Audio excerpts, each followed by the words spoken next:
Today we shall learn about flexibility influence coefficients. Before that, we need to understand the force displacement relation. നമുക്ക് ആദ്യമായിട്ട് flexibility എന്താണ്, stiffness എന്താണെന്ന് നോക്കാം. Let D denotes the displacement and P denotes the corresponding force on a structure.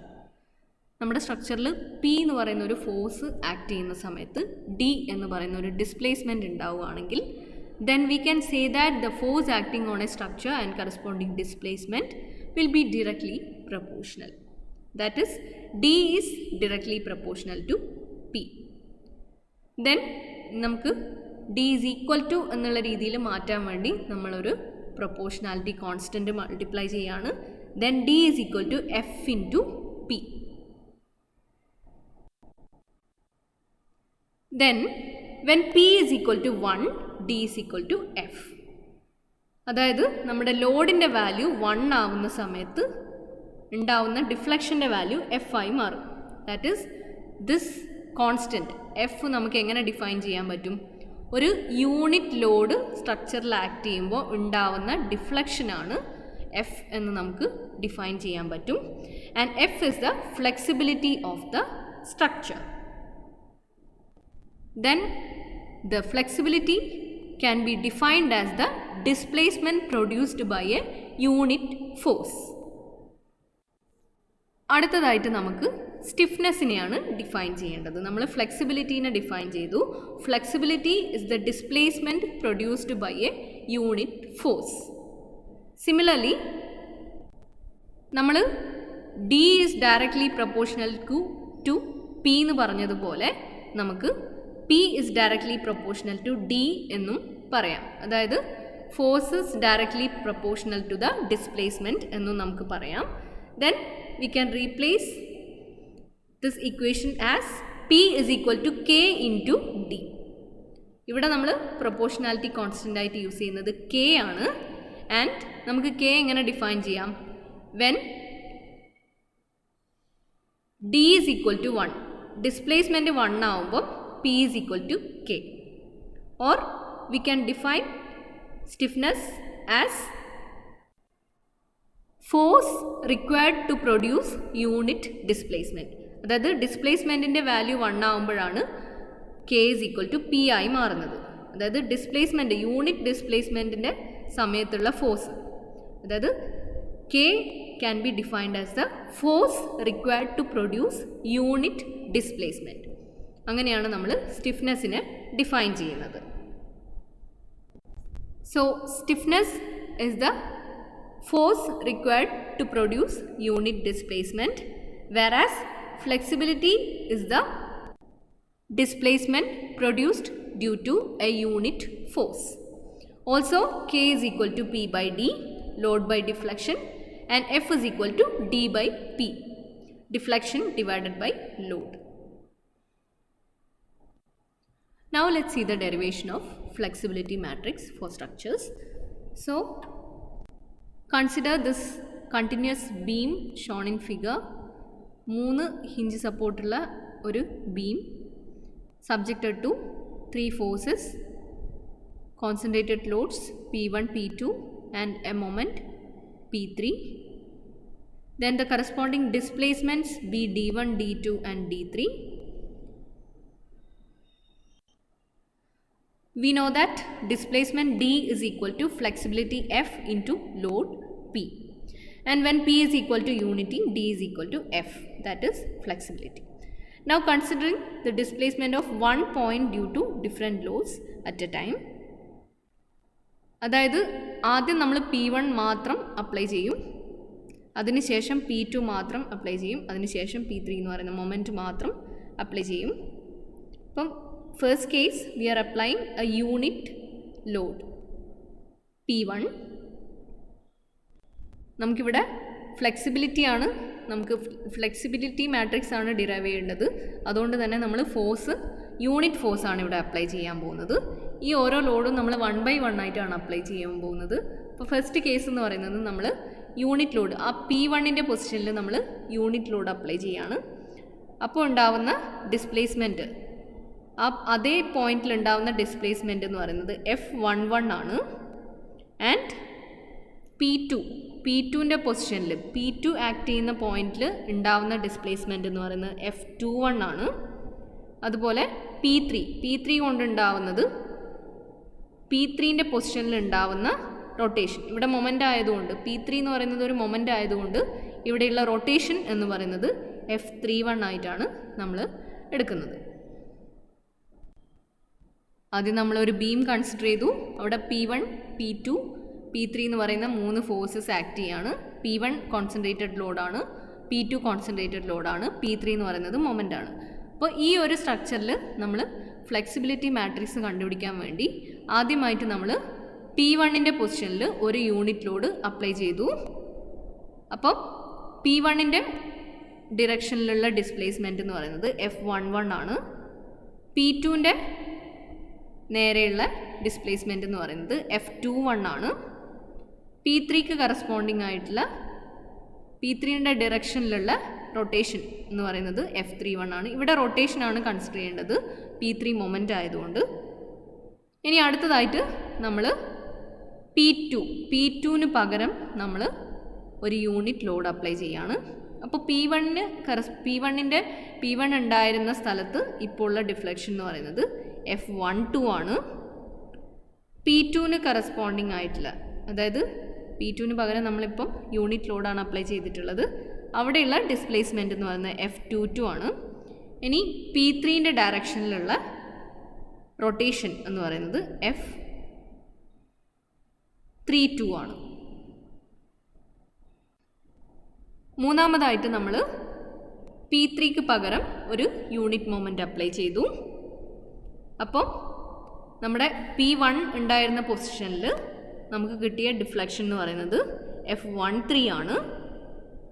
P2ൻ്റെ പൊസിഷനിലുള്ള deflection എന്ന് പറയുന്നത് F23 ആണ്. And ഈ unit moment കൊണ്ട് ഈ പൊസിഷനിലുള്ള, അതായത് P3ൻ്റെ പൊസിഷനിലുള്ള റൊട്ടേഷൻ എന്ന് പറയുന്നത് F33 ആണ്. ആൻഡ് റിമെമ്പർ, ഓരോ കേസിലും നമ്മൾ ആ ഒരു ലോഡ് മാത്രമേ അപ്ലൈ ചെയ്യുന്നുള്ളൂ. ഇപ്പോൾ ഫസ്റ്റ് കേസിലാണെങ്കിൽ നമ്മൾ P1ന് പകരം യൂണിറ്റ് ലോഡ് അപ്ലൈ ചെയ്തു, വേറെ എവിടെയും ഒരു ഫോഴ്സും ആക്ട് ചെയ്യുന്നില്ല. അതുപോലെ സെക്കൻഡ് കേസിൽ നമ്മൾ P2ന് പകരം ഒരു യൂണിറ്റ് ഫോഴ്സ് അപ്ലൈ ചെയ്തു, വേറെ എവിടെയും ഒരു ഫോഴ്സും ആക്ട് ചെയ്യുന്നില്ല. തേർഡ് കേസിൽ ഒരു യൂണിറ്റ് മൊമെൻറ്റ്, P3ക്ക് പകരം ഒരു യൂണിറ്റ് മൊമെൻറ്റ് അപ്ലൈ ചെയ്തു, വേറെ ഒരു ഫോഴ്സും ആക്ട് ചെയ്യുന്നില്ല, വേറൊരു ഫോഴ്സും മൊമെൻറ്റും ഒന്നും സ്ട്രക്ചറിൽ ആക്ട് ചെയ്യുന്നില്ല. ഇവിടെ ഏത് കേസ് എടുത്തു കഴിഞ്ഞാലും ഈ ഡിഫ്ലക്ഷൻ എന്ന് പറയുന്നത്, ഇവിടെ ഓരോ പൊസിഷനിലും ഉണ്ടായിട്ടുള്ള ഡിഫ്ലക്ഷൻ എന്ന് പറയുന്നത് ആ ഒരു ഫോഴ്സ് കൊണ്ടുള്ളതാണ്. ഇപ്പോൾ ഫസ്റ്റ് കേസിലാണെങ്കിൽ ഈ ഒരു യൂണിറ്റ് ലോഡ് ഇവിടെ അപ്ലൈ ചെയ്തത് കൊണ്ടാണ് നമുക്ക് ഈ F11 ഈ ഒരു പൊസിഷനിലും P2ൻ്റെ നേരെ താഴെയുള്ള പൊസിഷനിൽ F21ഉം അതുപോലെ P3ൻ്റെ പൊസിഷനിൽ F31ഉം ഉണ്ടായിട്ടുള്ളത്. അതേപോലെ തന്നെയാണ് സെക്കൻഡ് കേസിൽ ഈ P2ന് പകരം നമ്മൾ 1 യൂണിറ്റ് ഫോഴ്സ് അപ്ലൈ ചെയ്തിട്ടുണ്ട്. അതുകൊണ്ട് തന്നെയാണ് ഈ പൊസിഷനിൽ ഈ ഒരു യൂണിറ്റ് ഫോഴ്സ് കൊണ്ടാണ് ഇവിടെ F12 എന്ന് പറയുന്ന ഡിഫ്ലക്ഷൻ ഉണ്ടായിട്ടുള്ളത്, ഇവിടെ F22 ഉണ്ടായിട്ടുള്ളത്, ഇവിടെ F32 എന്ന് പറയുന്ന റൊട്ടേഷൻ ഉണ്ടായിട്ടുള്ളത്. സിമിലർലി ഈ തേർഡ് കേസിൽ നമ്മൾ ഈ ഒരു മൊമെൻറ്റ് കൊണ്ട് തന്നെയാണ് ഈ ഡിഫ്ലക്ഷൻസ് ഒക്കെ ഉണ്ടായിട്ടുള്ളത്. F13, F23 and rotation F33 ഉണ്ടായിട്ടുള്ളത് ഈ ഒരു മൊമെൻറ്റ് കൊണ്ട് മാത്രമാണ്, വേറെ ഒരു ലോഡിൻ്റെ ഇൻഫ്ലുവൻസ് കൊണ്ടല്ല. അതായത് displacement at 1 due to unit load at 1 is F11. Displacement at 1 due to actual load at 1 is equal to F11 into P1. Unit load കൊണ്ടുള്ളത് F11 ആണെങ്കിൽ P1 എന്ന് പറയുന്ന ലോഡ് കൊണ്ടുള്ളത് എന്താണ്? F11 into P1. Displacement at 1 due to actual load P1 ആണ് actual load. നമ്മൾ P1ന് പകരമാണ് unit load apply ചെയ്തത്. അപ്പോൾ യൂണിറ്റ് ലോഡ് അപ്ലൈ ചെയ്യുമ്പോൾ പൊസിഷൻ 1 എന്ന് പറയുന്ന പൊസിഷനിലുള്ള ഡിസ്പ്ലേസ്മെൻറ്റ് F11 ആണെങ്കിൽ displacement at position 1 due to actual load is equal to F11 into P1. Similarly, second case displacement at 1 first point ulla displacement due to unit load applied at point 2 is F12. Then displacement at 1 due to actual load P2 at position 2 is equal to F12 into P2. നമ്മൾ second പോയിന്റിൽ unit load apply ചെയ്തപ്പോൾ first പോയിന്റിൽ ഉണ്ടായ displacement എന്ന് പറയുന്നത് F12 ആണ്. അതേപോലെ നമ്മൾ ആ യൂണിറ്റ് ലോഡിന് പകരം P2 എന്ന് പറയുന്ന ലോഡാണ് അപ്ലൈ ചെയ്തതെങ്കിൽ ഫസ്റ്റ് പോയിന്റിൽ ഉണ്ടാവുന്ന displacement due to P2 applied at point 2 is equal to F12 into P2. ഇനി നമ്മുടെ തേർഡ് കേസിൽ വരുവാണെങ്കിൽ displacement at 1 due to the unit moment applied at 3. Position 3 എന്ന് പറയുന്നത് അവിടെ നമ്മൾ മൊമെൻ്റാണ് അപ്ലൈ ചെയ്യുന്നത്. അപ്പം ഫസ്റ്റ് പോയിന്റിൽ ഉണ്ടാവുന്ന displacement due to the unit load moment at point 3 is equal to F13. ഇനി ഇതേ ഫസ്റ്റ് പോയിന്റിൽ നമ്മൾ P3 എന്ന് പറയുന്ന ഫോഴ്സ് അപ്ലൈ ചെയ്യുമ്പോൾ ഉണ്ടാവുന്ന ഡിസ്പ്ലേസ്മെൻറ്റ് എന്ന് പറയുന്നത് F13 into P3. So the total displacement at point 1, ഈ ഫസ്റ്റ് പോയിന്റിൽ, അതായത് നമ്മുടെ P1 എന്ന് പറയുന്ന ലോഡ് ആക്ട് ചെയ്യുന്ന പോയിന്റിൻ്റെ താഴെ ഉണ്ടാവുന്ന total displacement will be equal to D1 is equal to F11 P1 plus F12 P2 plus F13 P3. ഇതുപോലെ നമ്മൾ സെക്കൻഡ് പൊസിഷനെയും തേർഡ് പൊസിഷനെയും കൺസിഡർ ചെയ്ത് കഴിഞ്ഞാൽ D2 is equal to F21 P1 plus F22 P2 plus F23 P3. Sorry, F23 P3. Similarly, D3 is equal to F31 P1 plus F32 P2 plus F33 P3. So the total displacement നമുക്ക് ഇങ്ങനെയാണ് കണ്ടുപിടിക്കാൻ പറ്റുക. D1, D2 and D3യിലുള്ള total ഡിസ്പ്ലേസ്മെൻറ്റിൻ്റെ equations ആണ് ഇത്, ഈ 3 equations. അപ്പോൾ ഈ 3 ഇക്വേഷൻസിനെ ഇനി നമ്മൾ മാട്രിക്സ് ഫോമിലേക്ക് എഴുതാണ്. ദെൻ ദിസ് ഡിസ്പ്ലേസ്മെൻറ്റ് മാട്രിക്സ്, ഈ ഒരു column matrix D1, D2, D3 is equal to flexibility matrix into load matrix അല്ലെങ്കിൽ force matrix. So D1, D2, D3 is equal to F11, F12, F13, F21, F22, F23, F31, F32, F33. ഇതാണ് flexibility matrix into load matrix. ഇതും again column matrix ആണ്, P1, P2, P3. Then this is our flexibility matrix from this relation. Then if we have n number of loads, then the relation can be rewritten as D1, D2, D3 up to n, dn. നമുക്ക് n number of lords ഉണ്ടെങ്കിൽ, ഇതിപ്പോൾ നമ്മൾ 3 ലോഡിൻ്റെ കേസിലാണ് ഈ ഒരു flexibility matrix 3x3 matrix ആയിട്ട് വരുന്നത്. അപ്പം n നമ്പർ ഓഫ് ലോഡ്സ് ഉണ്ടെങ്കിൽ നമ്മുടെ ഫ്ലെക്സിബിലിറ്റി മാട്രിക്സ് എന്ന് പറയുന്നത് n/n മാട്രിക്സ് ആയിരിക്കും. ഡിസ്പ്ലേസ്മെൻറ്റ് മാട്രിക്സ് എന്ന് പറയുന്നത് D1, D2, D3 up to dn വരെ ആയിരിക്കും. ലോഡ് മാട്രിക്സ് എന്ന് പറയുന്നത് P1, P2, P3 up to Pn വരെ ആയിരിക്കും. ഈ ഫ്ലെക്സിബിലിറ്റി മാട്രിക്സിനെ നോക്കുകയാണെങ്കിൽ ഫസ്റ്റ് കോളം എന്ന് പറയുന്നത് F11, F21, F31 അങ്ങനെ Fn1 വരെ ആയിരിക്കും.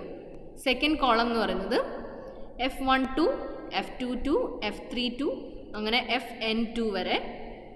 Similarly last column will be F1n, F2n, F3n up to Fnn. So നമുക്ക് എത്ര ലോഡ്സ് ഉണ്ടോ അത്രയും n ലോഡ്സ് ഉണ്ടെങ്കിൽ n/n ആയിരിക്കും നമ്മുടെ ഫ്ലെക്സിബിലിറ്റി മാട്രിക്സിൻ്റെ dimension. The elements in a flexibility matrix can be generally represented as Fij. All the elements in a flexibility matrix is known as flexibility influence coefficient. ഇതിനകത്ത് Fij ഫോർമാറ്റിലുള്ള എല്ലാ എലമെൻസിനെയും നമ്മൾ common ആയിട്ട് flexibility influence coefficient എന്ന് പറയും. When I is equal to j, the corresponding elements will be diagonal elements of the matrix and they will always be positive. ഈ diagonal elements നമുക്ക് നോക്കിക്കഴിഞ്ഞാൽ അറിയാം F11, F22, F33, Fnn വരെയാണ്. അപ്പോൾ ഇതിൻ്റെ ഈ ഡയഗണൽ ആയിട്ടുള്ള എലമെൻറ്റ്സ് ഒക്കെ എപ്പോഴും പോസിറ്റീവ് ആയിരിക്കും. And these elements are also known as direct flexibility influence coefficient. All the elements in a matrix other than diagonal elements are known as cross flexibility influence coefficients, and they can be either positive or negative. Diagonal അല്ലാത്ത ബാക്കി എലമെൻറ്റ്സിനെയാണ് നമ്മൾ cross flexibility influence coefficients എന്ന് പറയുന്നത്. ഈ elements നെഗറ്റീവോ പോസിറ്റീവോ ആയിരിക്കാം. And flexibility matrix will be A square matrix and symmetric matrix.